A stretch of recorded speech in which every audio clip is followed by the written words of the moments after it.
and our leadership from both the United States and the Republic of Ireland is urgently needed.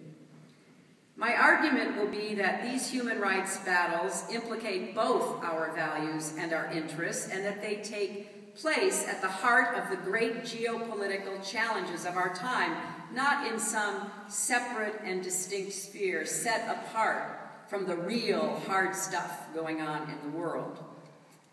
The first front line is religious freedom and the rights of religious minorities.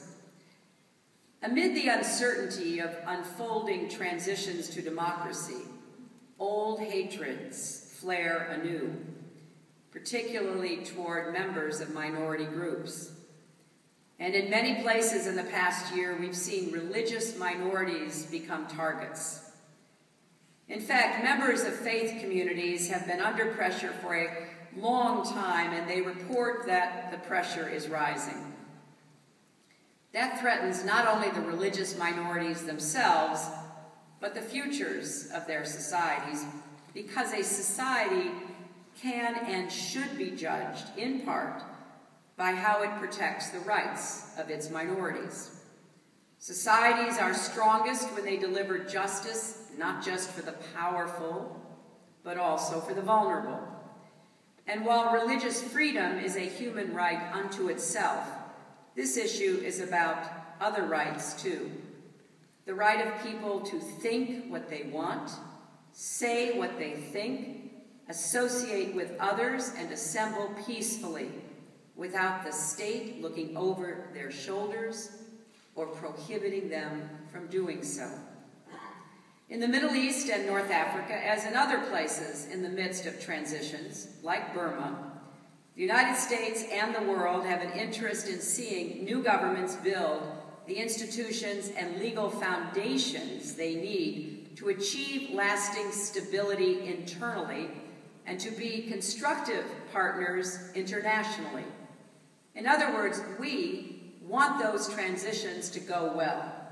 And religious freedom is just one example of how human rights are at the center of meeting that challenge. So at this pivotal moment, the United States has conveyed to countries in transition the importance of locking in protections for the human rights of religious minorities to lay the groundwork for democracies that will endure.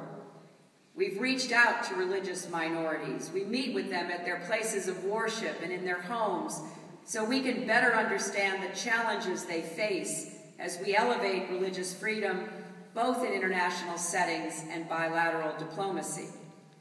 Now, of course, religious freedom is only one part of a successful transition to democracy. We have been watching the events unfolding in Cairo with growing concern. Almost 2 years ago, the Egyptian people, primarily young people, took to the streets because they wanted real democratic change.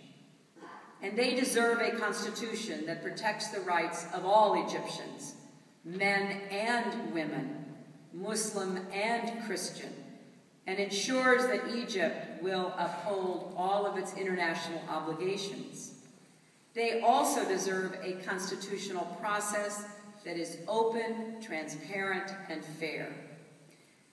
The upheaval we are seeing once again in the streets of Cairo and other cities indicates that dialogue is urgently needed. And we call on all the stakeholders in Egypt to settle their differences through discussion and debate, not through violence. And we call on Egypt's leaders to ensure that the outcome protects the democratic promise of the revolution for all Egyptians.